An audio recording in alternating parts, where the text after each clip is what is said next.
여러분은 지금 퇴근길 시사편지 한 장, KBS 1라디오 뉴스레터 K를 듣고 계십니다.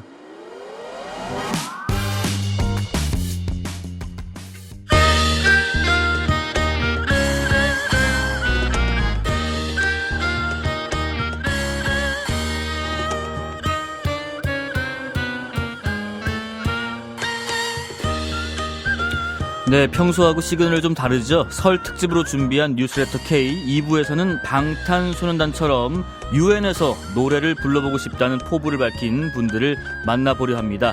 4대 종교 성직자로 구성된 만남 중창단이 그 주인공인데요. 아름다운 화음은 물론이고 각자의 신념과 또 종교관, 삶을 향한 사유를 토대로 행복에 이르는 길을 제시해온 분들입니다. 만남 중창단 바로 만나보겠습니다. 안녕하십니까? 네, 안녕하세요. 자, 청취자분들을 위해서 먼저 각자 자기소개 좀 부탁을 드리겠습니다. 네, 어떻게 스님부터 하실까요? 네. 저는 불교이고요. 네. 본명은 성진 스님입니다. 예, 반갑습니다. 네, 반갑습니다. 저는 원불교에서 근무하고 있는 박세웅 교무라고 합니다. 박세영 교무님. 네. 네, 저는 천주교 서울대교구에서 근무하고 있는 하성용 신부라고 합니다. 네. 네, 저는 개신교 김진 목사입니다. 예. 아, 근데 또 만남 중창단이신데, 뭐, 아이돌은 아니지만 그래도 이제 소개하시는 멘트 따로 없으세요? 뭐, 안녕하세요. 뭐, 성진이에요. 라든가. 저희가 아직 미처 네. 끝까지는 못 갔는데 너무 이제 저 정중하게 인사하시니까 저희가 그룹을 모아두고. 한번 고민해 한번 보겠습니다. 만들어 보시는 것도. 네, 좋은 제안입니다. 예. 서로 다른 종교를 갖고 계신 네 분인 만큼 처음에는 어떻게 모이셨을까? 우선은 어느 분이 설명해 주실까요? 성진 스님 원래 좀 친분이 네 분 다 있으셨던 건가요? 이제 목사님과 신부님은 저희가 그 모임을 이 중창단을 만들기 전에 한 예, 예. 1년 6개월 이상 다른 라디오를 통해서 네. 함께 또 활동을 했었고요. 아, 네네. 그리고 이제 교무님은 TV에서 마련된 또 프로그램에서 저희가 만나고 만나셨고. 네, 그리고 그 뒤에 이제 초청받는 강연장에서도 같이 만나면서 그러면서 저희가 이걸 일회성으로 만나는 게 아니라 저희들이 모여서 조금은 더 선한 영향력을 만들어 보면 좋지 않을까? 네네. 라는 취지에서 이제 모이게 된 거죠.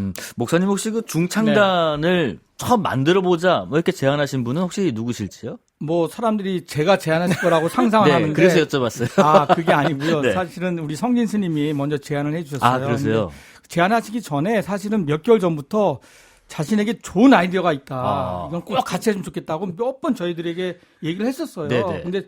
근데 설마 노래라고는 생각을 못 했어요. 왜냐하면 사실 노래 제안은 사실 개신교에서 하는 게 맞잖아요. 예. 네, 그래서 노래라고는 상상을 못 했는데 스님이 느닷없이 노래를 하자 그랬는데 사실 근데 그렇게 썩 이상하지 않았어요. 아, 참 좋은 아이디어다. 네. 아, 노래를 통해서 함께하는 모습이 사람들한테 많이 화합된 모습으로 보일 수 있겠다. 네네. 생각을 했죠. 그래서 우리가 적극적으로 받아들였습니다. 아. 근데 그 다음부터가 문제였죠. 다음부터요? 예, 노래 실력이 이렇게 형편없을 줄은 저를 포함해서 우리가 중창단을 만들 정도의 노래 수준은 아니었다. 네. 이것이 증명되어 있는 순간 우리는 고난의 길을 걷기 시작했습니다. 아니 그래도 뭐 이따가 노래도 저희가 들어보겠지만은 중창단이라는 게 또 아무나 그렇게 할 수는 없는 거잖아요. 어떤 트레이닝도 해야 되고 뭐 보컬 파트도 나눠야 될 테고 네 분의 노래 실력은 그래도 내가 좀 낫다랄지 아니면 저분보다는 내가 조금 더 괜찮았다랄지 누가 덜 못하는지를 물어보세요.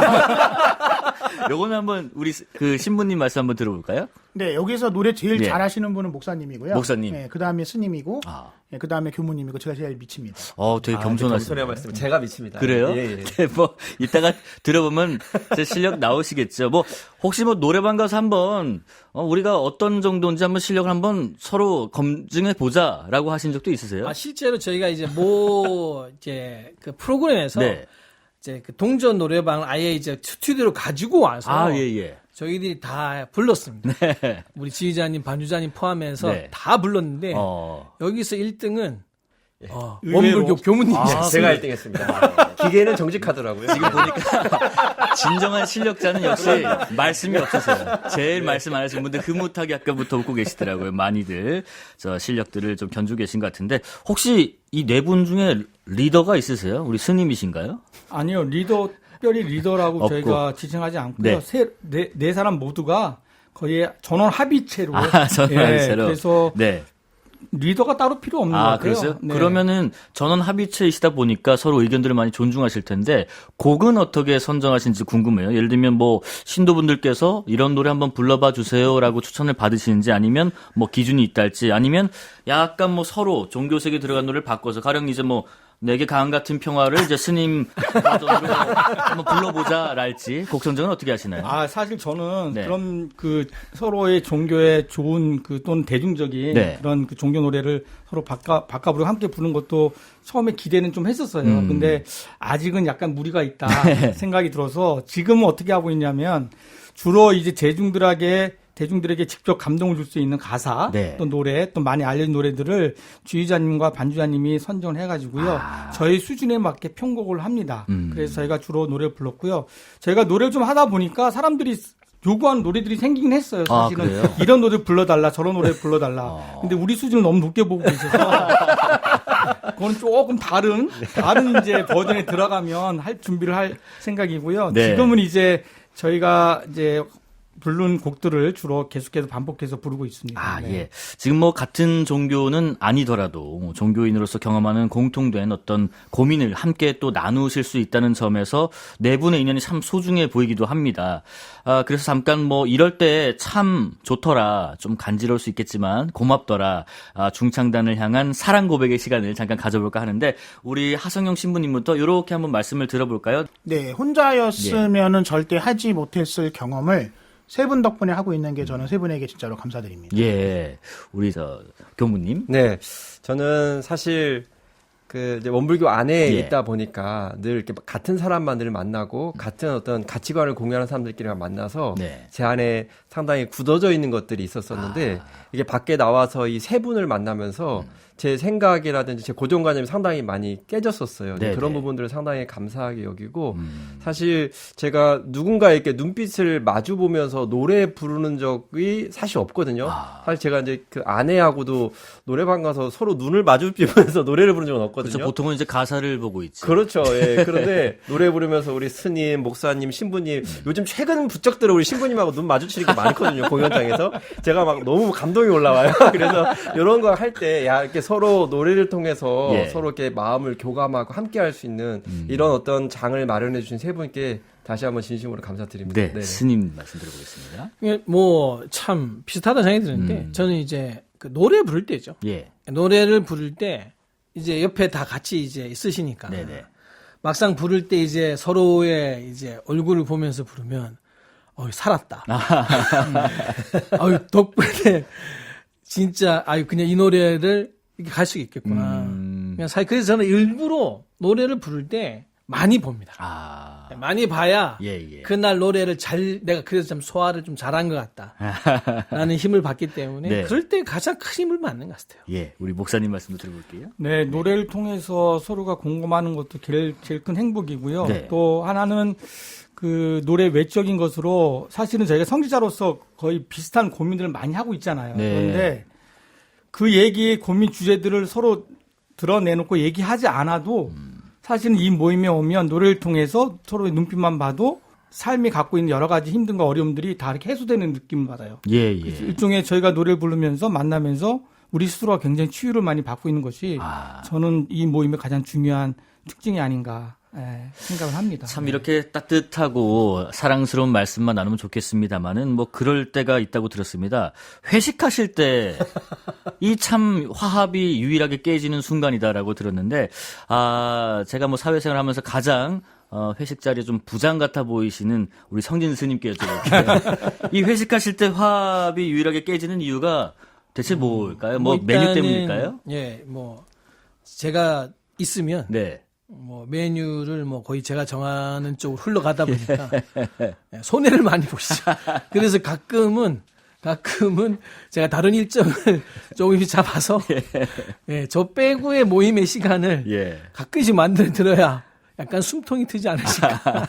이렇게 좀 고기도 좀 드시고 네, 그러시는 것 같기도 하고요. 자, 어쨌든 2022년에 처음으로 결성을 하셨다고 들었는데 지금까지 한 60번 넘는 공연을 또 해오셨고 네 분께서 기억에 가장 남는 또 공연 순간도 각자 다르실 것 같아요. 우리 목사님부터 그런 순간 짧게나마 좀 소개를 좀 해주실까요? 아무래도 예. 저희들에게 가장 큰 인상적인 공연은 첫 공연이었던 것 같아요. 첫 공연이요? 저에게는 특별히 그렇습니다. 어디서 왜냐하면 하셨어요? 처음 저 서초동에 있는 한 스튜디오를 빌려서 네네. 저희가 한 50여 분 초대해서 공연을 했거든요. 예. 근데 그때 첫 공연이었고 또 저희가 처음으로 사람들한테 내보이는 거잖아요. 그래서 긴장도 많이 했고 또 여러 가지로 준비도 많이 했습니다. 그래서 정말 우리의 노래와 우리의 토크가 사람들한테 어떻게 전달할 것인가를 굉장히 의문시했고 예. 궁금했는데 그날 저희 노래를 듣고 저희와 이야기를 나눈 대중 그 관객들에서 눈물 처음 봤어요. 그걸 보면서 우리가 생각하는 것 이상으로 네. 우리 안에 있는 이 마음이 사람들한테 잘 전달됐구나. 그래서 저는 그날 만남 중창단 계속 가도 되겠다. 그런 생각을 했죠. 그렇죠. 서로 뭐 요즘 세상이 다 서로 뭐 잘잘못 따지고 누가 잘나니 못나니 하고 서로 물어뜯는 모습들 많은 상황에서 이렇게 각기 다른 종교인 네 분이 모이셔서 첫 무대를 하셨다는 것만으로도 많은 분들이 감동을 받지 않으실까 싶은데 네. 또 다른 분 말씀도 들어볼게요. 우리 뭐 스님 먼저 말씀하시겠어요? 저희는 항상 제가 그때 노래를 선정을 잘했다. 예. 노래 부르기를. 네. 왜 잘하고 못하고 따질 수가 없어요. 수준이 비슷하기 때문에 다 도토리 목사님 제와 도토리 키재기이기 때문에 노래로 서로가 잘 부르냐 못 부르냐로 절대 그걸로 마음을 낼 수가 없고 네. 그냥 같이 불러주는 것 자체가 큰 위안이기 때문에 정말 저는 이제 이거를 노래를 그러니까 잘하는 걸 한 게 아니라 네. 대중과 다가가는데 제가 어떻게 하는 가장 조금은 쉬운 길일까라고 선택한 길이었는데 저희들에게는 매우 어려웠고 그 덕분에 그게 노래이기 덕분에 차라리 또 저희가 지금까지 오면서 그냥 못 부르고 잘 부르고 관계없이 그냥 함께 불러주는 그 순간의 기쁨이 너무 크다 보니까 지금까지 올 수 있지 않았을까라는 그런 생각을 갖죠. 네, 우리 뭐 도토리 키재기가 아니라고 생각하실 것 같은 교무님, 교무님은 어떤 공연이 가장 기억에 남으세요? 저는 수긍을 하는데 네. 저는 최근에 저희가 이제 제주도에 가서 그 청소년 오케스트라와 함께 예, 협동 공연을 한 적이 있어요. 네. 근데 물론 그 공연 그 자체도 상당히 이제 큰 무대였고 울림이 있는 무대였기 때문에 의미가 있었는데 제가 그 공연이 좀 특별히 남는 의미는 저희가 이제 그 아이들과 함께 이제 단체 사진을 찍는 순간이 있었는데 제 앞에 있던 그 여자아이 한 명이 갑자기 사진 찍는 순간에 저를 뒤돌아보면서 너무 미안한 표정으로 제가 아까 연주하다가 한번 틀렸어요. 너무 죄송해요. 라고 그 이야기를 저한테 딱 건넸어요. 네네. 근데 제가 그 순간 너무 이렇게 마음에 감동이 와닿는 거예요. 나도 틀렸는데 너가 먼저 이렇게 얘기해주는 그 마음들 그리고 그 자그마한 실수가 혹여나 우리 어떤 전체 공연에 방해했을까봐 여기는 그 여린 마음, 그 마음이 너무 아름답게 느껴져서 아니야 괜찮아 우리도 실수 많이 했어 이렇게 솔직히 얘기해줘서 너 너무 아름답고 고맙다 이야기 이렇게 전해서 화기애애하게 끝낸 적이 있는데 그런 순간들인 것 같아요. 물론 이제 대중과 함께 소통하고 노래하는 것도 그 상당히 감동적이지만 무대가 끝난 뒤에 사람들의 그런 밝고 순수하고 아름다운 영혼들을 대할 때마다 참 잘했다, 참 너무 좋다 그런 생각들을 더 자주 하게 되는 것 같습니다. 그러게요. 그냥 네네. 지나갈 수도 있을 일인데 꼭 맞습니다. 와서 이렇게 또 얘기를 하고 네네네. 하는 모습들. 자, 신부님 어떤 공연이 기억 남으세요? 저는 어떤 공연이라는 그 장소보다는요, 저희가 만났던 분들 중에서 특히 저희가 이제 지방 갔다 올라오면 이제 KTX역에서 이제 기차 기다리고 있을 때, 그전에는 뭐 저를 아는 분들만 저한테만 인사하고 그러셨을 텐데, 저희가 이제 세 분하고 함께 하면서 이제 불특정 다수의 분들이, 뭐 유튜브나 아니면 기타 여러 가지 채널들을 통해서 많이 봤다 해서 감사하고 고맙고 앞으로도 잘 했으면 좋겠다라고 제가 모르는 분들이 먼저 와서 인사하고 그럴 때 그분들을 봐서라도 우리가 하고 있는 것을 더 열심히 해야 되겠다라는 생각을 자주 하는 것 같습니다. 아, 그러시구나. 최근에는 또 이런 공연도 하시지만은 종교는 달라도 인생의 고민은 같다라는 책도 함께 펴내셨던데, 이 책 소개를 신부님께 한번 들어볼게요. 어떤 고민, 그리고 인생의 고민이 어떻게 같을 수 있을까 하는 생각도 듭니다. 많은 분들이 종교가 다르면 어떤 삶에서의 갖는 고민도 다르다 거라고 생각을 하는데 대부분의 경우 또 세 분하고 얘기해 보면 대부분의 경우 굉장히 비슷합니다. 그래요? 비슷하고 물론 각 종교가 내놓는 해법은 조금 다를 수 있을지 모르겠지만 그 해법의 어쨌든 나중에 결과적인 목표는 사람들끼리 잘 지내고 사람들 안에서 행복감을 찾고 사람들에게서 힘을 얻게 하는 것, 그것이 모든 종교가 지향하는 점이거든요. 그래서 그런 부분들에 대해서 이제 많은 분들에게 알려드렸으면 좋겠다라는 취지에서 저희가 이렇게 책을 내게 됐습니다. 아, 그 목사님 이런 것도 궁금해요. 그 책을 만드시는 과정에서 오버하지 말자. 그리고 종교의 언어가 아니라 일반 언어로 쓰자. 뭐 이런 것들이 집필 원칙이었다라고 얼핏 제가 전해 들었는데 오버하지 말자. 이거는 좀 재밌는데 이거는 왜 원칙을 세우신 건가요? 그 저희가 이제 설교나 강론이나 또 여러 가지 시간을 통해서 그 많은 말을 하는 사람들이잖아요. 그러다 보니까 어떤 주제에 대해서 사실 누구를 가르치려 하고 또 누구에게 이렇게 강요하려고 하는 듯한 그런 어떤 뉘앙스가 있는 문장들이 많아요. 예, 말들 많고요. 예. 그게 우리 종교 성직자들한테는 좀 습성화되어 있는데 저희들은 이 책을 쓰면서 중요시했던 것은 사람들이 일상에서 느끼는 고민들을 종교적인 시각은 가질 수 있지만 그들이 잘 이해할 수 있는 언어로 우리가 한번 책을 쓰자라고 결의했기 때문에 그들한테 그것을 마치 정답처럼 뭐 강요하고 이 길을 따르라고 얘기하는 그런 투의 글이나 말은 하지 말자. 난 그런 의미에서 이제 오버하지 말자라는 생각을 하게 된 거죠. 뭐가 이제 자꾸 옳다, 틀렸다, 뭐 그르다 맞다, 뭐 이렇게 해라, 저렇게 해라 이런 개념의 언어를 풀지 말자는 취지이셨던 것 같습니다. 자, 여기서 만남 중창단의 노래를 또 중창단이 있으니까 한번 들어봐야겠죠. 첫 곡은 이 곡으로 정하셨군요. 행복을 주는 사람이라고 합니다. 지휘는 홍민영 선생님, 그리고 피아노 반주는 최광희 선생님께서 맡아주시겠습니다. 행복을 주는 사람 노래 듣겠습니다.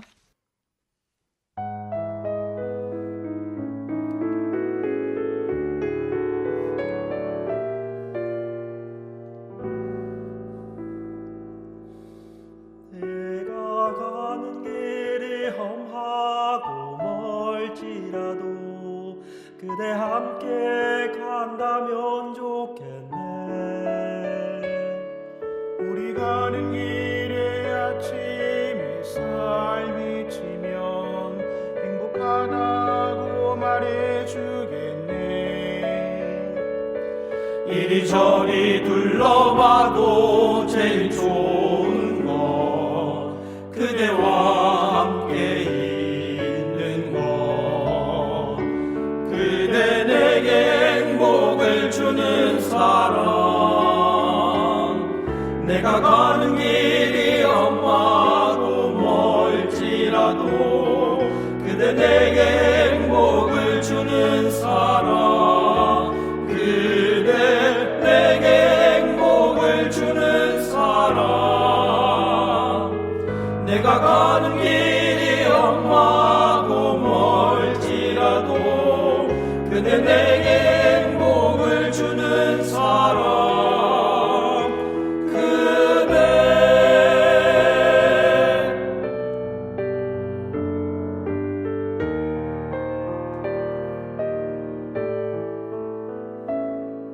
때론 지루하고 외로운 길이라도 그대 함께 간다면 좋겠네.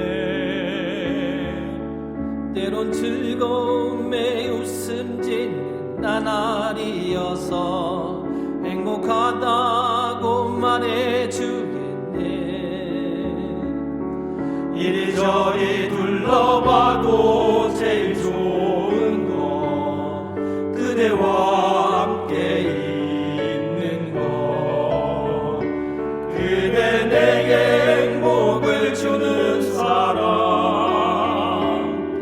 내가 가는 길이 험하고 멀지라도 그대 내게 행복을 주는 사람 그대 내게 행복을 주는 사람 내가 가는 길이 험하고 멀지라도 그대 내게 행복을 주는 사람 그대 내게 행복을 주는 사람 내가 가는 길이 험하고 멀지라도 그대 내게 행복을 주는 사람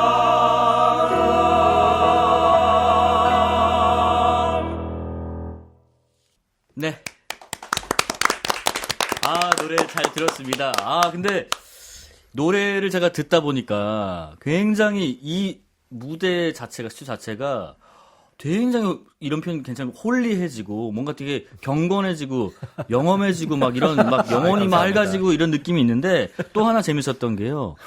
노래를 제가 첫 소절 좀 듣고 잠깐 눈을 감으면서 들어봤는데 각자의 종교에서 하시던 그런 창법이 나오시는 것 같더라고요. 우리 스님은 스님대로 이렇게 좀 차분한 또 중저음의 창법이 나오시는 것 같고 또 목사님 마찬가지고 하는데 이게 노래가 먼저 이렇게 그 교무님이 치고 나가시고 그다음에 이렇게 좀 고음도 받쳐주시고 하는데 고음 파트는 누가 맡으시는 거예요? 보통 저희 주로 목사님이. 뭐 저하고 네. 또 스님도 가끔 맡기도 하고요. 그러세요? 네, 네, 그렇습니다. 네. 스님 고음 파트도 가끔 맡으세요?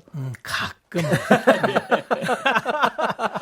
내게 행복을 주는 사람의 노래 자체에서도 굉장히 가사적으로도 많이 와닿지만은 네 분이 특히나 이렇게 부르시다 보니까 네. 좋았습니다. 혹시 노래 부르시면서 오늘 이 부분 조금 더 열했어야 되는데 하는 부분 있으세요, 신부님? 없습니다. 없어요? 왜냐하면 그건 실력이 예. 있어야 얘기하는 거예요. 네, 저희는 항상 성공의 목표를 두고 있기 때문에. 예. 근데 이제 또 우리 지휘자 선생님 또 피아노 선생님 반주에 맞춰서 또 이렇게 풀어가시는 모습이 정말 말 그대로 베테랑 중창단의 모습이었던 것 같습니다. 계속 말씀 좀 나눠보겠습니다. 많은 분들이 또 명절 연휴 또 새해다 보니까 새해는 뭐 돈 많이 벌게 해주세요 이런 소원들 많이 하잖아요. 뭐 돈이 최고다, 뭐 뭐니 해도 머니다라는 말씀도 많이 하시는데 돈이 많으면 과연 행복할까? 물론 당장 제 수중에도 뭐 몇십만 원, 몇백만 원, 몇천만 원 있으면 좋겠죠. 하지만 이 행복이라는 지점과 맞닿아 있는지는 좀 궁금한 부분이 있습니다. 네 분께서는 일단은 좀 가볍게 지금 이 시점에서 주머니에 이 정도 돈 있으면 딱 좋겠다 싶은 만한 액수가 얼마가 될지 궁금해요, 우리 스님. 요즘 카드를 써가지고 사실은 이제 지폐를 잘 들고 다니지 않는데 제가 지금 가지고 있는 정도에 굉장히 만족하고 있거든요. 제 지갑에. 네. 지갑에 한 4만 원 있는 것 같은데 아. 매우 근래에 들어서 가장 많은 현금을 가지고 있는 것 같습니다. 교무님은요? 저는 보통 한 10만 원 정도는 제가 챙겨서 넣는데 아. 이게 이제 저를 위한 격보다는 예. 갑자기 이제 애경사가 생기면 네. 현금이 필요할 때가 있잖아요. 아. 그래서 그 예비용으로 제가 10만 원 정도는 늘 가지고 다닙니다. 네, 한 4만 원, 10만 원. 자, 네네. 신부님은요? 저는 핸드폰만 있으면 만족합니다. 왜요? 왜냐면 저는 이제 지갑을 안 갖고 다니는데요. 아. 핸드폰만 있으면 이제 모든 게 다 되니까 핸드폰이 있는 것만큼만 딱 그만큼 행복한 것 같습니다. 뭐 페이 이런 네, 거요. 네, 네, 네, 우리 목사님께서는요? 저는 제가 저희 가정의 경제를 책임지지 않은 사람이기 때문에 네. 사실 뭐 돈이 많고 적고 이런 거에 별로 이렇게 구애받지 않고 살았는데 요즘 와서 제 그 돈 때문에 행복한 적은 있어요. 예. 언제냐면 아이들이 방학 때니까 네. 이제 여행을 가는데 네. 딱 기분 좋게 제가 지갑을 열고 5만 원짜리를 딱 주면서 야 여행 경비에 보탰어 그러면 애들이 평생 안 받아봤잖아요. 그러다 받으니까 너무 행복해하는 거예요. 그래서 이 작전을 좀 많이 써야 되겠다. 그만큼만 있으면 좋겠습니다. 참 뭐 각자 얼마 정도 있으면 좀 좋겠다 하시는 액수가 생각보다 소액인 것 같기도 해서 참 여러 가지 생각이 드는데 그럼 돈이라는 게 뭐 얼마가 있든 간에 값어치 있게 쓰는 방법은 뭘까? 뭐 그런 거 있잖아요. 우리가 값비싼 거를 기대하고 고대하다가 막상 샀는데 뭔가 왜 허탈하지? 하는 느낌이 들 때도 있고 별거 아닌 걸 샀는데 이거 왜 뿌듯하지? 할 때도 있고 한 것 같아요. 우리 스님 말씀 먼저 들어볼까요? 돈이 왜 필요한지를 네. 이제 생각해야겠죠. 돈이 필요한 이유는 돈을 쓰려고 필요한 거잖아요. 예. 그건 돈을 쓰는 이유가 정확해야 되는 거고. 그래서 저는 늘 말하는 게 내가 돈을 쓰는 이유에 대해서 잘 알고 쓰는 게 우선 돈을 쓰는 기본이 아닐까? 근데 그 이유를 이제 면밀히 보면은 내 스스로가 내가 돈을 통해서 어떤 것을 하려고 하지? 돈을 통해서 얻는 게 뭔지가 분명하게 나올 것 같습니다. 저는. 네. 그래서 돈을 쓰는 이유를 알아야 될 것 같아요. 정확하게 왜 쓰려고 하는 건지. 최근에 그 돈을 쓰시면서 굉장히 기쁘셨다는 목사님. 돈을 어떻게 써야 좀 값어치 있게 쓸까요? 사실 돈이 문제가 되는 것은 그것이 하나의 욕구가 될 때 소유욕에 아주 그 극단에 처하게 되면 돈이 사실은 돈으로서의 가장 중요한 가치를 잃어버리게 되는 거잖아요. 그래서 저는 돈이 꼭 필요한 곳에 쓰였으면 좋겠고 네. 자기에게 꼭 필요한 곳을 또는 남이 꼭 필요한 곳에 나눠주는 그 돈이야말로 사실은 자신도 행복하고 이웃도 행복하는 길이다. 그래서 돈을 사실은 뭐 이렇게 중립적으로 봐야지 그걸 갖다가 악이다 선이다 이렇게 이분론적으로 볼 수는 없는 건데 종교에서는 사실은 그런 거를 통제할 수 있는 마음의 힘이 있다고 보거든요. 네네. 사람들이. 그래서 누구나가 이제 새해 돈을 많이 버시는 건 좋지만 어떻게 하면 이거를 이웃과 함께 나누면서 행복을 저 극대화하는 데 사용할 건가를 좀 고민하면 훨씬 더 돈이 행복한 수단이 될 거라고 생각합니다. 네 분 중에 가장 돈을 MG스럽게 쓰시는 우리 땡땡페이를 좋아하시는 신부님. 어떻게 써야 값어치가 있을까요? 나만을 위해서 쓰면 나만 행복할 거고요. 예, 다른 사람을 위해서 쓰면 그 다른 사람을 위해서 쓰는 것만큼 행복은 더 커지지 않을까 합니다. 네. 자, 우리 그 경조사가 좀 바쁘신 우리 경님. 네. 네, 물론 세 분의 말씀에 저 동의하고 이제 네. 크게 뭐 덧붙일 말씀은 없는데 한 가지 중요한 거는 어찌됐든 저희가 이제 자본주의라는 시대에 살다 보니까 돈이라는 것을 종교인이라고 해서 무시하고 천시하고 이제 그런 건 아니라는 거죠. 다만 네. 돈이라는 것을 그 구하는 마음과 사용하는 마음이 바를 때 그 돈이 바른 가치를 구현하는 거지 그 사용하는 마음과 구하는 마음이 바르지 못하면 아무리 돈을 많이 있고 또 아무리 돈을 가치 있게 쓰려고 해도 그건 좀 어렵다. 그래서 종교인으로서 좀 강조하고 싶은 점은 돈 무시하지 말라. 중요한 거다. 하지만 그걸 구할 때와 사용할 때 우리가 마음을 좀 더 챙기면서 그렇게 좀 사용했으면 좋겠다. 네, 예. 그런 말씀을 드리고 싶습니다. 우리가 또 명절 연휴의 방송이다 보니까 또 그런 말씀도 좀 나눠보고 싶습니다. 설 연휴 때마다 정말 자주 듣게 되는 말이 명절 증후군이라는 말이 있습니다. 불편한 어떤 감정을 좀 추스르지 못해서 되게 극심한 어떤 스트레스를 느끼고 이게 가족 간의 또 불화까지 이어지기도 하거든요. 뭐 너는 요새 벌이는 어떠니부터 시작해서 뭐 만난 사람은 있니, 뭐 애는 언제 낳니, 뭐 집은 언제 옮기니, 뭐 등등등 많단 말이죠. 근데 이제 네 분께서는 관련해서 명절을 앞두고 또 명절을 즈음해서 신도나 불자 또 교인분들 등에게 당부하시는 말씀이 뭐가 있을까 궁금해요. 우선은 개인적으로는 고해성사를 많이 받으시는 우리 신부님. 이런 말씀 좀 많이 하신다. 명절 즈음 되면 또 가족 간이 모였을 때는 어떤 조언을 좀 하세요? 저는 신자분들에게 자주 하는 얘기는 네. 내가 다른 사람을 전혀 고려하지 않고 막 사는 사람이라면 명절 때 가족한테도 막말을 해도 되는데 평상시 내가 그런 사람이 아니라면 남한테 안 하는 얘기는 가족한테도 하지 마라. 이런 얘기를 자주 하거든요. 그래서 네. 보통 우리가 친하고 걱정되고 다 아니까 이제 다른 사람한테 안 하는 얘기를 가족들한테 하는데 그건 자기 생각인 거지. 그렇죠. 예. 내가 너 생각해서 그래. 내가 그렇죠. 너 막 남처럼 생각 안 해서 그래. 막 이러면서 막 그렇죠, 풀잖아요. 그러니까 다른 사람에 대한 배려를 할 줄 아는 사람이라면 가족한테는 더 큰 배려가 필요하다고 생각합니다. 우리 또 목사님 말씀도 그 들어볼게요. 명절에 가족이 모이는 이유가 예. 그동안에 좀 소원했고 또 시간적으로 공간적으로 자주 못 만나서 그렇죠. 명절이라도 한번 만나서 가족의 어떤 사랑을 나누는 시간인데 네네. 의외로 그 사실 너무 단순한 사실인데 이걸 잊어버리는 것 같아요.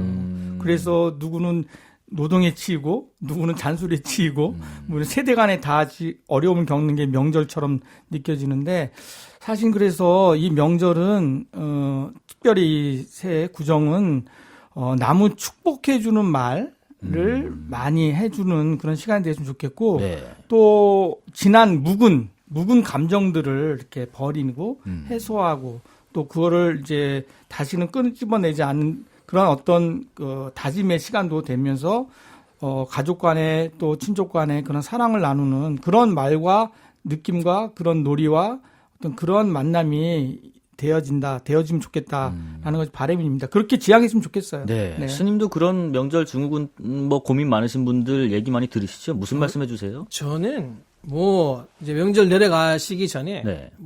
법회를 할 때 꼭 이야기를 합니다. 조카 결혼했는지 안 했는지 헷갈리면 묻지 말라. 모를 수가 없다.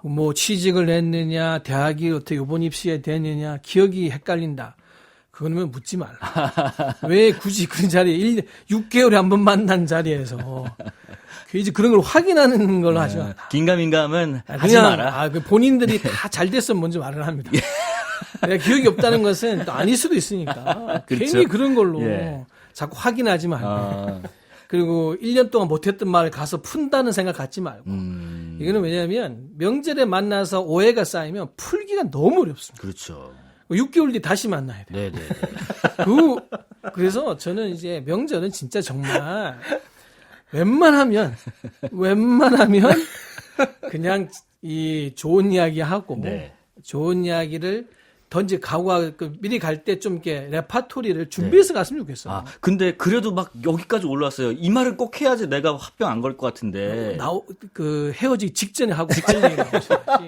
야, 지혜롭다. 그거를 누군가는 나의 기쁨이 누군가에게 상처가 될 수 있으니까 있는 자리 그 짧게 한 이틀 3일 있는 자리에서 모든 걸 풀려 하지 말고 그런 것은 다 접어두고 예. 그냥 좋은 말 하시고 정말 하고 싶다. 자, 헤어지기 직전에 한마디 하고 빨리 헤어지겠습니다. 이거는 진짜 정말 저는 명절은 배려심 없으면 네. 오히려 상처 줄 수 있으니까 부디 좀 배려심을 좀 했으면 예. 좋겠습니다. 교무님 어떻게 해야 좀 지혜로울까요? 저는 일단은 명절 이제 준비하는 곳에서 예. 놀거리와 먹을거리를 좀 풍성하게 많이 준비했으면 좋겠다. 왜냐하면 우리가 예. 먹다가 조금 쉬면 이제 슬슬 한마디씩 해볼까 하다가 또 그렇죠. 그 이야기가 나올 때가 있거든요. 네. 그때 바로 윷놀이로 들어가는 거죠. 바로 얘기 못하게 놀게. 레크레이션. 그러다가 또 쉬면 또 바로 먹을 거 주고 또 놀고 이렇게 해서 명절 기간 동안에 정말 아무 생각 없이 놀고 먹고 즐길 수 있는 그런 공간들을 마련하면 좀 더 그런 것들을 미연에 방지할 수 있지 않을까? 프로그램을 네, 그런 알차게 짜는 알차게 짜야죠. 네. 뭐 뭔가 다 먹고 또 네. 한잔 했으면 또 자 뭐 이제 네. 뭐 우리 뭐 할 건 다 했고 네네. 자 뭐 누구야 뭐 어떻게 사니 이렇게 할 좋습니다. 생각이 없이 네네. 프로그램 빡빡하게 짜는 거 가족들 중에는 예. MC가 한 명 있는 게 그 역할 제가 합니다. 저는 저희 있는 게 집에서는. 가장 편안한 것 같아요. 예. 이 방송을 듣는 것도 좋고요. 그렇죠. 네. 자, 부모와 또 자식과의 관계, 또 부부 사이, 뭐 친구 사이, 뭐 동료 사이, 여러 가지 사람 관계에서 오는 이런 스트레스들도 있을 거예요. 그냥 존재 자체로 괜히 싫은 사람도 있고, 그냥 좋게 말했는데 왜 내 귀에는 이상하게 들리지 않은 그런 스트레스도 있고, 그리고 이 업무를 하라고 했는데 왜 그렇게만 들리지 않지 하는 스트레스도 있고, 여러 가지 이런 스트레스들. 어떻게 좀 극복하는 게 좋을지. 이거는 제가 뭐 어느 분을 지목하진 않겠습니다. 자유롭게 좀 말씀해 주실까요? 우리 목사님. 사실 사람이 살아가면서 관계를 안 할 수가 없잖아요. 어차피 관계를 하기 때문에 네네. 이왕 관계하는 거 사실은 조금 더 관계에 대해서 생각을 하면서 관계를 맺었으면 좋겠어요. 많은 사람들이 그냥 너무 당연히 주어진 관계니까 그걸 당연시 여기고 당연하다 보니까 거기 관계에서 일어나는 어떤 현상에 대해서 민감하지가 않아요. 어떤 사인이 오거든요. 네. 관계에 대해서 어떤 사람이 자기에게 어떤 말을 할 때 이 사람과 내 관계가 조금 엇나가고 있구나 또 아니면 뭔가 문제가 있구나 이런 것들이 오는데도 불구하고 너무 관계를 생각 안 하다 보니까 자기 주관적으로 생각하다 보니까 그 관계에서 오는 여러 가지 어려움들이 더 심각해지는 것 같아요. 그래서 관계를 어차피 맺을 거면 맺을 수밖에 없는 관계라면 사실은 그 관계에 대해서 조금 더 진지하게 생각하고 조금 더 이렇게 예비하고 준비하는 마음 자세가 필요하다라는 생각이 들고요. 네네. 또 관계에서 스트레스가 왔을 때 너무 어떻게 이런 스트레스를 받을 수 있지? 부부인데 어떻게 이럴 수가 있어? 이런 어떤 그 절대적인 기준을 좀 안 뒀으면 좋겠어요. 이러면 이래야 된다. 관계는 이러면 이래야 된다. 이게 너무 우리는 선입관이 너무 많고 또 기준이 너무 높아요. 예, 조금 더 관계에 대해서 좀 더 편하고 거리를 좀 두면 좋겠다라는 생각이 좀 들어요. 저는. 네. 스님 근데 좀 이런 고민도 있을 것 같아요. 뭐 저 같은 경우를 좀 빌리자면 그냥 그러려니 해요. 뭐 그냥 원래 저런가 보지, 뭐 저런 사람인가 보지, 뭐 저렇게 생각하나 보지 하는데 그러다 보면 뭔가 사람에 대한 무관심으로 가게 되는 것 같고, 뭐 사람에 대한 뭐 어떤 뭐 연민의식 이런 것도 안 느끼게 되는 것 같고, 그러다 보면은 굉장히 내 스스로가 거칠어지는 것 같고, 그러려니 하는 것도 왕도는 아닌가요? 글쎄 저는 이제 관계에 너무 많은 것을 부여할 필요는 없다. 그러니까 이제 뭐 예를 든다면 네. 택배 기사분에게 우리가 바라는 관계는 택배 물품을 정확한 시간에 안전하게 두고 가셨으면 하는 거잖아요. 그렇죠. 그게 다잖아요. 네네네. 그 무슨 인간적인 따뜻함이나 정서적 교류를 바라지 않잖아요. 네네. 뭐 예쁘게 놔줬으면 좋겠다거나 아니, 그러면 아니면 거기에 뭐, 무슨 꽃을 그려달라. 뭐 세로로 세워주면 좋겠다거나 뭐 메시지 이렇지 네. 않잖아요. 아니 우리가 그런 걸 왜 그러겠습니까? 이제 그게 기대가 적으면 에너지를 낭비하지 않고 대부분의 기대라고 하는 것은 어차피 자기 생각에 어차피 맞춰놓고 와주니 안 주니 하지 그렇겠죠. 상대 기준은 있을 수가 없거든요. 그렇기 때문에 저는 말씀하신 뭐 그럴 수 있겠지. 이런 것을 저는 크게 나쁘다고 보지는 않아요. 아, 그래요. 내가 우리 이 관계는 네. 무엇으로 맺어진지를 정확히 알아야죠. 뭐 직장이다. 예. 이거는 각자 월급을 받고 직장에 요구하는 위치에서 그 역할을 잘하면 되는 네, 거잖아요. 네. 그럼 그 역할로 맞추는 거죠. 내가 집에 가서 오늘 외롭고 괴로움을 직장 동료가 해결해 주길 바라는 것은 그건 이제 그야말로 욕심인가요? 잘못된 관계의 설정인 거죠. 그렇기 예. 때문에 때로는 우리가 이런 것을 오히려 정확하게 가지고 있으면 차가워지는 것도 뜨거워지려 하다가 차가워지는 것이고 차가워지는 에너지도 쉽지 않거든요. 예. 뜨거워지는 만큼 힘든 게 차가워지는 겁니다. 네, 네. 그래서 우리가 어느 정도의 지금 말씀하신 대로 이 관계가 왜 맺어졌는지 그럼 그 관계 맺은 이유에 딱 맞춰서 마음을 두고 있으면 너무 뜨거워지지도 차가워지지도 않을 수 있는 방법이 아닐까 예. 저는 생각합니다. 이번 질문은 우리 신부님과 교무님 두 분께 한번 드려보고 싶어요. 사실 종교를 갖는 이유 중에 하나가 감정을 좀 잘 다스리고 좀 추스리고 싶어서가 아닐까라는 생각도 드는데 마음대로 되지 않는 내 감정 뭐 다 세상이 내 마음대로 되면 좋겠지만은 그렇지 않죠. 왜 내 감정이 이렇게 요동을 지지할 때도 있고요. 어떻게 추스려야 될지 궁금합니다. 신부님 먼저 말씀 좀 들어볼게요. 뭐 일단 기본적으로는 남은 나와 같을 수가 없잖아요. 네. 예, 그렇기 때문에 남이 나랑 다르다는 거를 먼저 인정을 해야 되고요. 네. 그리고 좋은 것도 물론 마찬가지지만 특별히 나쁜 것에 대해서 한 번쯤은 쉬어보는 것도 좋습니다. 생각을 쉬든지 말을 쉬든지 뭐 마음을 쉬든지 그게 지속되면 안 좋지만 잠깐 멈추라는 말씀이세요? 그렇죠. 즉각 반응을 했을 때 좋지 않은 것에 대해서 좋은 반응이 나갈 리가 없거든요. 그럼 상황은 더 악화되는 거니까 한 번쯤은 잠시 그러니까 생각이든 마음이든 말이든 행동이든 간에 한 템포를 늦춰보는 것도 제 생각에는 스트레스를 덜 받고 또 감정에 휘둘리지 않는 한 방법이 아닐까 생각합니다. 한 박자 좀 쉬었다가 가보는 것도 좋은 방법이다 하셨고요. 교무님. 일단은 그런 수많은 감정들이 나는 것에 대해서 좀 부정적인 반응은 살짝 우리가 멈췄으면 좋겠어요. 예. 일단은 그런 감정들, 여러 가지 감정들이 일어난다는 거는 내 마음이 살아있는 존재이기 때문에 그렇다라는 것을 일단 한번 좀 염두에 두셨으면 좋겠고, 네네. 그리고 우리가 보통 이제 그 감정이란 영역을 우리가 바쁜 경쟁 속에서 살다 보니까 화나나 원망이나 그런 마음들이 일어나다 보면 그 감정을 가만히 들여다보는 시간보다는 그거를 그 건강하지 못한 방법으로 대체를 많이 하는 것 같아요. 예를 들어 술을 마신다는 거나 네. 뭐 담배를 핀다거나 또는 이렇게 OTT라고 하나요? 그런 어떤 방송들을 보거나 그렇게 해서 감정이 왔을 때 그 감정을 직시하거나 보듬어두려고 하지 않고 기타 다른 방법들로 하다 보니까 감정은 자꾸 외면되고 소홀해지고 그러니까 이런 부분들이 있기 때문에 제가 이제 추천해드리는 방법 중에 하나는 그런 감정들이 올라왔을 때 잠시 좀 멈추고 이 감정들을 조금 기록해보는 그러니까 우리는 감정 일지라는 표현을 쓰는데 그래서 감정을 좀 거리 두고 직접적으로 이렇게 볼 수 있고 만나줄 수 있는 그런 시간들을 조금 지혜롭게 갖는 것이 일단은 순서다. 네, 그렇게 말씀드리고 싶습니다. 순간 올라오는 뭔가를 뭘 풀어보려고 하지 말고 잠깐 멈추라. 한번 또 써보라. 네, 이런 네, 말씀을 네, 네. 해주신 것 같습니다. 좀 전에 언급하신 것처럼 요즘에 그 힘들 때마다 뭐 술로 도망치는 사람들 또 뭐 도박에 빠지는 사람들, 뭐 게임에 중독되는 사람들, 심지어는 요즘엔 뭐 약물에 중독되는 사람도 있는데 어쨌든 이 도파민 중독이라는 말이 요즘에 좀 많이 나오더라고요. 그래서 현대인들은 이 도파민 중독에서 자유로울 수 없게 됐다라는 이야기도 좀 듣게 되던데 내부는 그 중독의 이유를 결핍 또 외로움에서 찾으신 것 같더라고요. 목사님, 이게 어떤 연관성이 있는 건가요?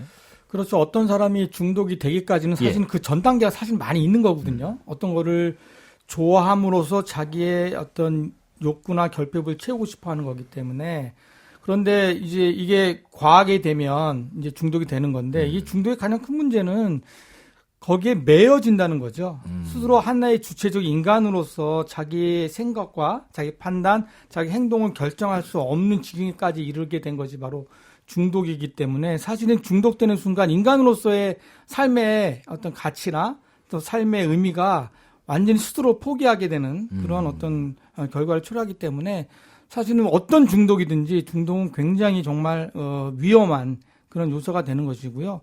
그래서 어떤 결핍이라고 어떤 느낄 때 그것이 정말 내가 필요한 의미에서 결핍인지 아니면 어떤 상처나 어떤 과거의 자기의 감정의 어떤 두려움 뭐 이런 것을 그런 것들이 쌓여서 오히려 반대적으로 그것들이 부정적으로 자기의 어떤 결핍 증세를 일으키는 것이 아닌지를 자세히 좀 들여다볼 필요가 있고요. 항상 생각할 때 자기가 무엇이 필요하고 결핍부 또는 어떤 그 욕망을 추구한다고 했을 때 이것이 지금 상식적인가를 생각해 볼 필요가 있어요. 이것이 일반적이고 상식적인, 그러니까 내 지성과 감성과 또는 영성과 이런 것에 어떤 좋은 영향을 주는 것인지를 네. 상식적인 판단하면 다 알 수 있거든요. 이제 그런 선에서 스스로 좀 결단하고 결정할 필요가 있는 거죠. 혹시 그 스님께서는 이런 중독에 있어서 고민하시는 부분이 있나 궁금해요. 예를 들면 뭐 한 분이라도 더 불자를 만나는 중독이랄지, 아니면 내가 오늘은 이 경전을 독파하겠다는 중독이랄지, 어떤 중독이 혹시 있으실지 궁금합니다. 두 번째는 불교에서는 수행으로 평가를 하기 때문에 예. 그 중독은 되면 될수록 좋은 건데 좋은 거고요. 저희 개인적인 중독은 지금도 요즘은 많이 이걸 줄이려고 하는데 저는 솔직히 그 탄수화물요? 밀가루에 매우 이게 좀 너무 좋아해서 이거에 대한 부분은 솔직히 이게 좀 자제를 해야겠다. 밀가루, 굉장히 하여튼 이상하더라. 밀가루에 대한, 그래서 선생님들이 국수, 면류를 너무 좋아하는 거는 출가하고 난 뒤에 생길 수 있는 하나의 약간의 중독적 현상인데, 오죽하면은 이제 국수를 승소라고 하거든요. 예. 스님들의 미소. 절에서 국수가 나오면 스님들이 전부 다 너무 기뻐합니다. 그리고 이게 기뻐하는 이유가 면이 맛있는 것도 있고요. 예. 유일하게 면을 먹는 날은 오후에 정진을 하지 않습니다. 그래요. 왜냐하면 이걸 먹고 앉아있으면 불어가지고 너무 힘들거든요. 이게 왜냐하면 많이 먹으니까 국수를 많이 먹고 앉아있으면 이게 불어와서 오후에 잠이 오게 옵니다. 그래서 어른 선생님들이 이 루틴을 알기 때문에 오후에는 청소를 다 내보냅니다. 풀 뽑기. 예. 풀을 뽑고 뭐 청소를 보내거든요. 그러니까 운동을 하면은 빨리 해소가 돼요. 그 정도로 출가 이후에 솔직히 조금 걱정과 늘 이제 그러니까 떡하고 탄수화물에 대한 좀 약간 집착이 있는 것 같아서 개인적으로는 매우 이 부분은 어렵게 생각은 하는데 뭐 안 주면 안 먹으니까 일단 나가 사서 먹는 거는 잘 하지 않기 때문에 솔직하게 제 나름대로 그런 중독은 조금 있다고 봐요. 혹시나 해서 여쭤봤는데 확실히 있으셨네요. 탄수화물 중독에 고민이 밝혀야죠. 있으시다는 말씀 드렸습니다. 자, 그리고 우리가 어떤 마음의 결핍 또 감정의 결핍에서 그러면 헤어나올 수 있는 방법은 뭐가 있을까 궁금합니다. 뭐 주변에서 그런 얘기도 하더라고요. 결핍돼 있는 부분도 있을 수 있다. 너무 주변이 풍요롭다 보니까 내 스스로가 뭐가 결핍이 된지를 모르는 경우도 있다고 하던데, 감정의 결핍, 마음의 결핍 어떻게 하면 헤어나올 수 있을까요, 신부님? 제가 자주 사람들한테 드리는 말씀인데, 결과적으로는 가장 큰 상처를 주는 것도 사람이고 가장 큰 힘을 주는 것도 사람이거든요. 나에 대한 결핍을 내 노력만으로 전부 다 채울 수는 없고요. 불가능하기도 하고 결과적으로는 나한테 없는 것을 가지고 있는 사람과 잘 지냄으로써 그 사람이 가지고 있는 것을 뭐 아예든 아니면 잠시든 내가 빌려 쓰는 방법을 택해야 되는 거지, 모든 걸 내가 다 가져야 되겠다라는 그 마음 자체가 방금 전에 말씀하신 대로 어떤 면에서는 결핍입니다. 근데 우리 그 교무님 그런 경우도 있잖아요. 왜 저 사람은 있는데 이런 물품도 있고 혹은 뭐 마음도 갖춰져 있고 왜 나는 저런 게 없지 하면서 이 결핍으로 인해서 스스로를 좀 뭐 불행하다고 여기는 경우도 있지 않겠습니까? 그럴 때는 어떻게 해야 될까요? 그러니까 이제 그런 것들을 보통 이제 우리가 상대적 결핍이라고 하는데, 누구와 이제 비교를 해서 저 사람은 갖고 있는데 나는 왜 없지? 이러면 사실은 그것을 채울 수 있는 방법은 영원히 없습니다. 상대적인. 그러나 이제 우리가 절대적으로 봤을 때 나라는 어떤 존재를 봤을 때 간단히 얘기하자면 제가 지금 그 숨 쉬고 있고 한 끼 밥을 배불리 잘 먹었고 또 인간관계도 원만히 하고 있고 이제 이런 모든 것들을 봤을 때 내가 지금 이 자리에서 지금 여기 존재하고 있다는 그 자체만으로도 뭔가 이게 이미 다 채워져 있고 이미 다 갖추고 있다는 그런 은혜를 발견하는 것, 그것을 상당히 그 절대적인 은혜를 발견하지 못하면 그렇게 남과 비교하는 그거는 이제 영원히 채워질 방법은 없고요. 어쨌든 그 이전에 아까 이제 뭐 결핍과 공허를 얘기했지만 중독에 그럼 내가 진정으로 결핍되고 공허된 존재인가를 한번 깊이 되물어 볼 필요는 있어요. 자신 존재에 대해서. 그렇지 않다. 나는 정말 절대적인 은혜로서 이 자리에 존재하고 있다. 이거를 깨닫는 순간 그런 결핍에서 벗어날 수 있는 좀 용기와 결단이 생기지 않을까 그런 생각이 듭니다. 예. 이쯤에서 우리 만남 중창단의 노래를 한 곡 더 청해 들어보고 싶은데요. 목사님 이번에는 어떤 네. 곡을 들려주실지 궁금합니다. 이번 부를 노래는 넌 할 수 있어 라는 네. 그런 노래인데요. 네. 이 노래의 가사가 정말 지금 조금 삶에 지치고 힘들고 또는 실망한 사람들한테 제가 넌 할 수 있어. 과거는 잊어버리고 새로운 추억을 가지고 또 지금의 자리에서 충분히 할 수 있다는 희망을 주는 그런 노래를 제가 불러드리겠습니다. 예. 네. 넌 할 수 있어라는 노래 마찬가지 홍민영 선생님과 최강현 선생님의 반주와 지휘로 들어보겠습니다. 박수로 청해 듣겠습니다.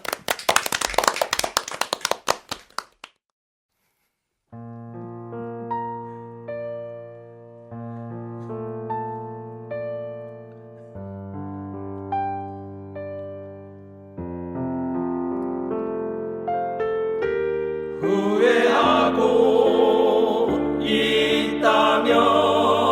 있다면 깨끗이 잊어버려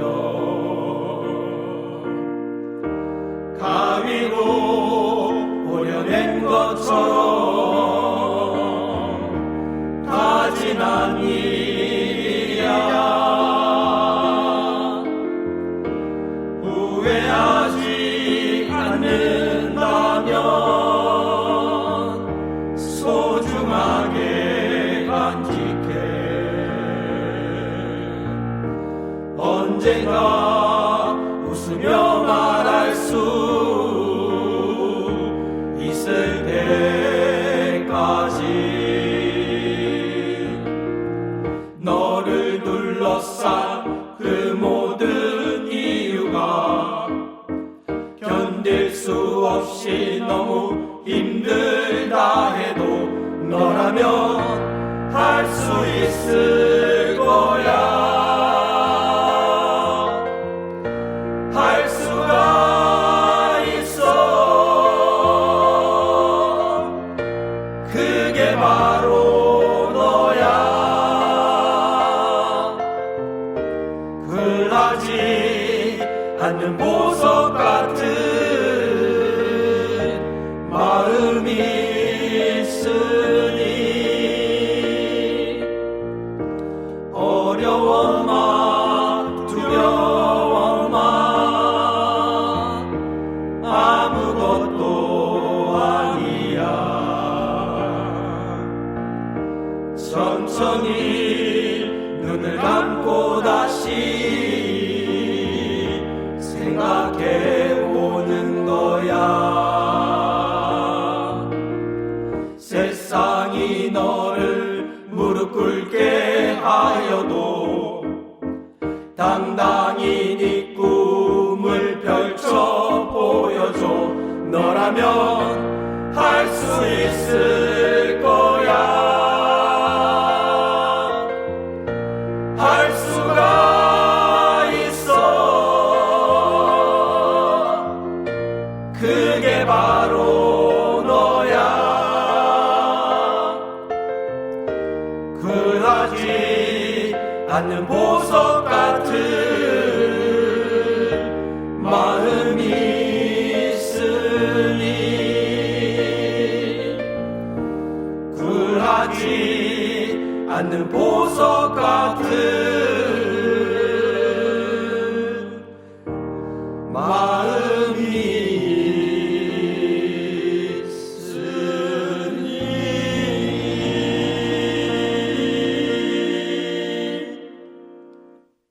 네, 넌 할 수 있어 노래 우리 만남 중창단 네 분의 목소리를 들어봤습니다.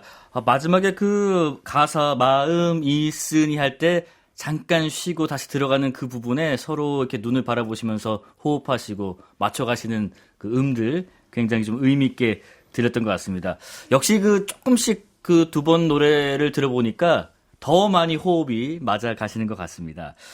이 질문도 들어볼게요. 제가 초반에 그 소개해드릴 때 들렸던 말씀인데 만남 중창단께서 BTS처럼 UN에서 공연을 했으면 하는 바람이 있다고 들었습니다. 스님 혹시 이 바람 왜 이렇게 목표를 정하셨는지 궁금하고 혹시 UN에 직접적으로 연락도 하고 계시는지 궁금해요. 네, 유엔에 직접 연락은 하고는 싶은데.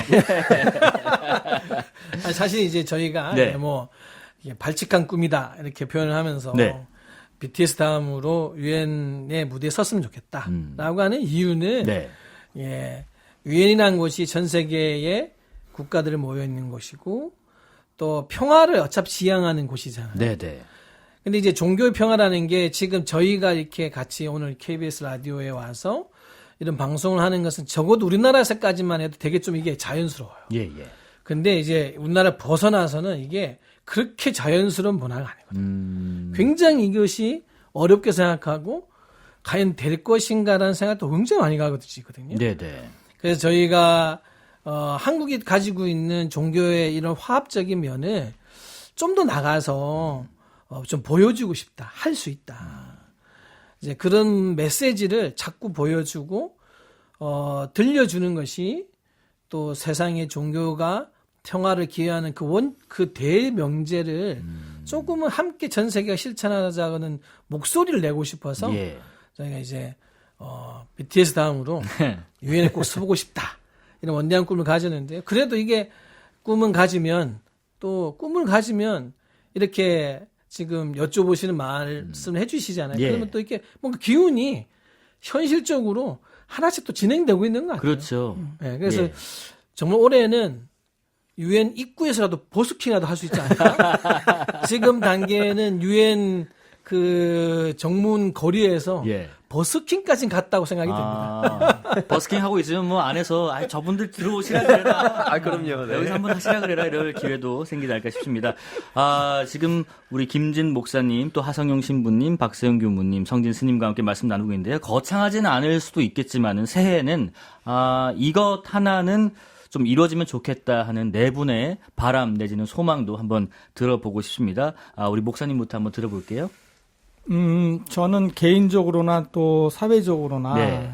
우리 사회에 지금보다 훨씬 더 평화가 정착되는 그런 사회가 됐으면 좋겠다. 예. 물론 개인적으로는 물론 이제 내면의 평화, 마음의 평화가 좀 더 많은 사람들한테 연결돼서 우리 사는 사람들이 생각보다 훨씬 더 평화로운 존재고 행복한 존재라는 사실을 좀 인식하면 좋겠고요. 또 지금 그 어느 때보다도 지금 세계 전쟁이 많이 일어나고 있잖아요. 네네. 그래서 거기에 특별히 희생당하는 아이들 또 약자들 이런 분들의 희생들이 너무 참 비참한데요. 그런 평화로 인해서 그런 분들이 많이 치유되고 회복되는 그러한 한 해가 됐으면 좋겠다라는 것이 제 바람입니다. 네. 우리 신부님. 네, 내 얘기 하고 싶은 것만큼 남의 얘기 좀 잘 들어주셨으면 그래서 특히 이제 높은 분들이랑 힘 있는 분들이 그런 바람을 가져봅니다. 예. 우리 교무님. 네, 올해가 이제 용의 해인데 예. 이무기에서 용이 되려면 여의보주라는 것이 필요하대요. 근데 여의보주를 가만히 한자로 해석해 보면 내 뜻과 같이 이루어주는 보배로운 구슬이라는 뜻이거든요. 그러니까 이제 내 뜻과 같다는 것은 결국 하고 싶은 것과 하기 싫은 것에 자유할 수 있는 힘? 그런 힘이 결국 여의보주의 힘이니까 올 한 해 많은 분들이 이무기에서 여의보주를 얻어서 용으로 승천할 수 있는 용솟음치는 그런 한 해가 되기를 염원드리겠습니다. 예. 네네. 마지막 스님 말씀 들어보겠습니다. 그러니까 저희가 함께 네. 모여서 이제 특별한 걸 하는 게 아니거든요. 정말 모여서 뭐 하느냐, 약간 노래를 부릅니다. 노래를 부르는 걸 힘으로 또 좀 더 많은 함께 할 수 있는 분들이 있으면 그분들과 함께 더 많은 노래를 부르고 싶고 이야기를 들려주고 싶거든요. 네. 그것처럼 우리 함께 하는 게 어려운 것은 아니니 올 한 해 조금 나하고 맞지 않고 맞고에 관계없이 그래도 최소한 서로가 얼굴 보고 함께 할 수 있는 정도의 마음은 좀 꼭 가지셨으면 마음 여유를 가지셨으면 하는 바람입니다. 예. 아쉽게도 이제 마지막 노래를 좀 청해 들을 시간이 된 것 같습니다. 새해를 시작하는 시점인 만큼 좀 밝은 노래를 준비해 오셨다고 들었는데 이번엔 성진 스님께서 소개해 주시겠어요? 이번 노래는 제목이 산호라면입니다. 산호라면이요. 이 산호라면 해가 뜹니다. 네. 그 뒤에 갈수록 이제 점점 더 밝아지는 노래인가 보네요. 매우 밝아지고 네. 해가 뜨는 것을 느끼실 겁니다. 네. 하여튼 네 분과는 여기서 인사를 나누고 산호라면이라는 노래를 마무리로 한번 들어보도록 하겠습니다. 아무쪼록 네 분 모두 새해 건강하시고요. 좋은 말씀, 따뜻한 노래 더 많이 나눠주시길 바라겠습니다. 만남 중창당 4분, 성진 스님, 김진 목사님, 하성용 신부님, 박세용 교무님 고맙습니다. 그리고 지휘와 반주를 맡아주신 홍민영 선생님, 최강희 선생님께도 인사드리겠습니다. 박수로 산호라면 청해 듣고 마무리해보겠습니다.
비가 새는 작은 방에 새우 잠을 잔대도 고운님 함께라면 함께 즐거웁지 않더냐.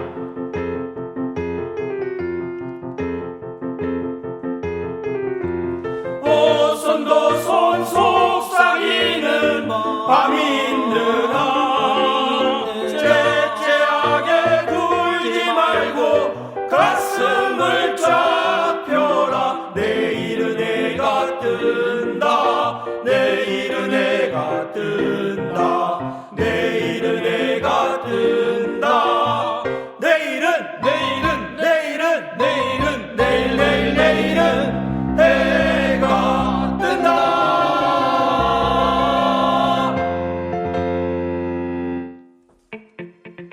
설 특집으로 준비한 뉴스레터 K, 오늘 이야기는 여기서 마무리하고요. 행복한 설 연휴 보내십시오. 저는 다음 주 월요일 저녁에 또 다른 특집으로 인사드리겠습니다. 지금까지 뉴스레터 K, KBS 김용준이었습니다. 고맙습니다.